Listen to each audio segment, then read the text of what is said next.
तो जो ज़्यादातर लोग जो क्वेश्चंस पूछ रहे होते हैं या जो ज़्यादातर कन्फ्यूजन होती है एप्लीकेशन को लेके, या जो जब मैं भी अप्लाई कर रहा था तो मुझे काफ़ी सारी जो कन्फ्यूजन थी उनके बारे में मैं यहाँ आपको बता देता हूँ कि वो किस तरह से आप उन चीज़ों को देख सकते हैं। तो पहली चीज़ तो ये है कि मुझे उस वक्त ख़ुद भी यही था, और काफ़ी सारे लोग जिनको पता नहीं होता कि किस तरह से अप्लाई करना है, तो वो ये कह रहे होते हैं कि मैं एप्लीकेशन फॉर्म कहाँ से मिलेगा मुझे, मैंने जो एप्लीकेशन फॉर्म यूनिवर्सिटी में सबमिट करवाना है। तो इसका आंसर यही है कि जिस तरह मैंने आपको पहले यूनिवर्सिटी का होम पेज दिखाया था, यूनिवर्सिटी के होम पेज पे यहाँ उन्होंने बताया हुआ है कि ये डॉक्यूमेंट्स आपने सबमिट करवाने हैं। तो जो एप्लीकेशन फॉर्म है और बाकी जो डॉक्यूमेंट्स हैं, जो सैम्पल्स के भी काफ़ी सारे उन्होंने वहाँ पे लिंक दिया होता है, आप उस लिंक से उसको डाउनलोड करके फिल करके आप उसको अप्लाई कर सकते हैं। दूसरी चीज़ ये है कि स्कॉलरशिप के लिए जब आप अप्लाई कर सकते होते हैं तो काफ़ी कॉस्टली भी हो जाता है, काफ़ी टाइम कंज्यूमिंग भी हो जाता है। लेकिन जापान के लिए एक ये है कि काफ़ी सारी यूनिवर्सिटीज़ हैं जिनके लिए एप्लीकेशन फ़ीस नहीं है, तो आप ये आराम से किसी भी यूनिवर्सिटी को चूज़ करके आप उसमें अप्लाई कर सकते हैं। कुछ एक दो यूनिवर्सिटीज़ हैं जिनकी एप्लीकेशन फ़ीस है भी, लेकिन ऑलमोस्ट 80% यूनिवर्सिटीज़ ऐसी ही हैं जिनमें एप्लीकेशन फ़ीस आपको देने की कोई ज़रूरत नहीं पड़ेगी। तीसरा, जो मैं भी इस वक्त कन्फ्यूज़ था, क्योंकि मैं आपको पहले भी बताया स्कॉलरशिप प्रोसेस काफ़ी कॉस्टली हो जाता है,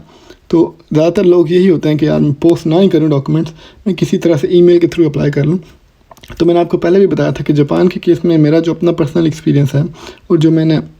इर्द गिर्द के बाकी एप्लीकेंट्स के साथ भी देखा है, बाकी यूनिवर्सिटीज़ में भी देखा है कि ईमेल के थ्रू आप ज़्यादातर यूनिवर्सिटी में, आई थिंक किसी भी यूनिवर्सिटी में जापान में आप अप्लाई नहीं कर सकते, एक दो में भी हों भी, बट मेरे पर्सनल एक्सपीरियंस के मुताबिक आपको डॉक्यूमेंट्स पोस्ट करने ही होते हैं। फिर अगर आपने ये जहन बना लिया कि आपने डॉक्यूमेंट्स पोस्ट करने हैं, तो फिर आपके जहन में ये क्वेश्चन आता है कि आपने डॉक्यूमेंट्स पोस्ट कहाँ पर करने हैं। तो जो एप्लीकेशन फॉर्म आप डाउनलोड करते हैं उसके ऊपर ही उन्होंने नीचे जाके आपको एड्रेस दिया होता है कि आपने एप्लीकेशन फॉर्म फिल करके इस जगह पे पोस्ट करना है। नहीं तो जो आपका पेज होता है स्कॉलरशिप का, उसके ऊपर उन्होंने बताया होता है आपको कि किस जगह पे आपने जाके इन डॉक्यूमेंट्स को पोस्ट करना है, किस एड्रेस पे आपने इनको पोस्ट करना है। अगला क्वेश्चन यही होता है कि हमारी, क्योंकि यही कोशिश होती है कि हम ज़्यादा से ज़्यादा यूनिवर्सिटीज़ में अप्लाई करें ताकि हमारे चांसेस ज़्यादा से ज़्यादा हो जाएँ किसी भी स्कॉलरशिप में सेलेक्ट होने के लिए। लेकिन मैंने जैसे आपको पहले भी बताया कि मैक्स के रूल्स के मुताबिक आप एक से ज़्यादा यूनिवर्सिटीज़ में मैक्स स्कॉलरशिप के लिए अप्लाई नहीं कर सकते। तो मैं तो यही कहूँगा कि आप एक से ज़्यादा यूनिवर्सिटी में अप्लाई ना ही करें, ताकि आपके अगर किसी एक यूनिवर्सिटी में चांस बन भी जाता है तो वो इस गलती की वजह से कहीं रह ना जाए।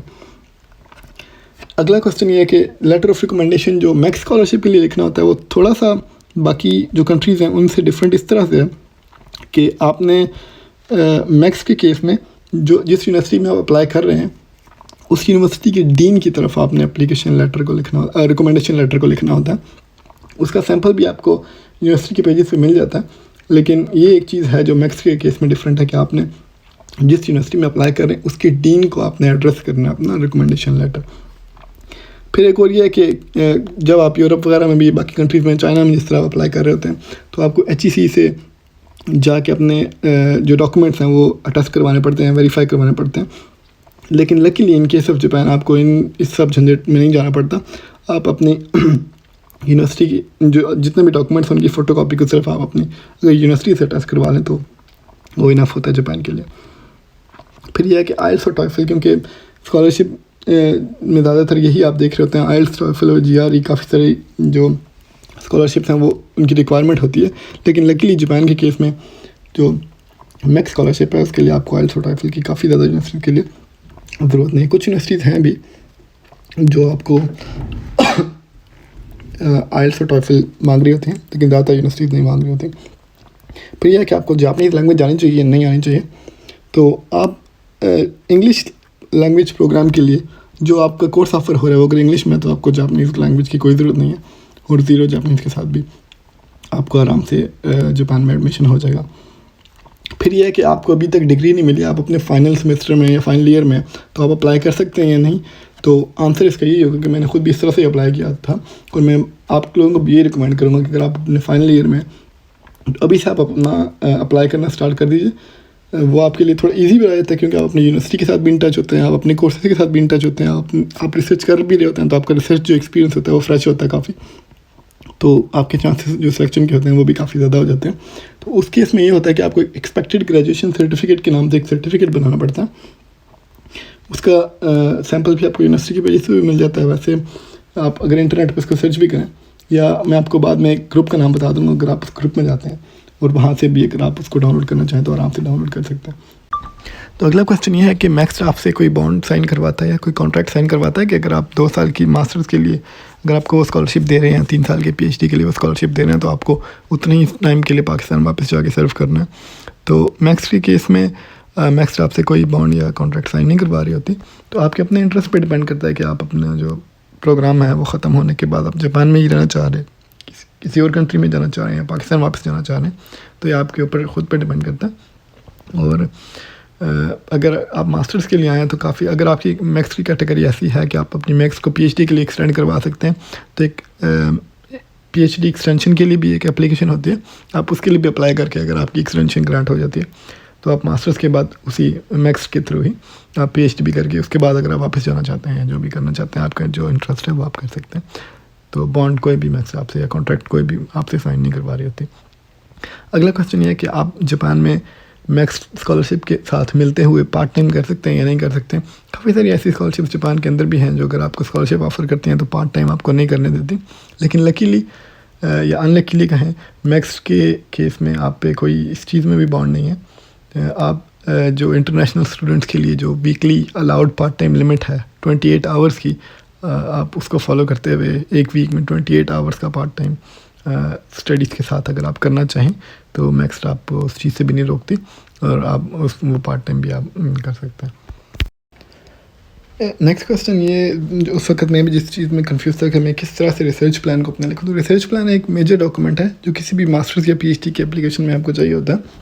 और ये बहुत ही ज़्यादा अहमियत का हामिल इस तरह से भी होता है कि जो प्रोफेसर होता है वो आपको यूनिवर्सिटी के अंदर रिकमेंड इसी बेस पे कर रहा होता है कि आपका रिसर्च प्लान कितना बेहतर है बाकी जिन स्टूडेंट्स ने अप्लाई किया है उनकी निस्बत।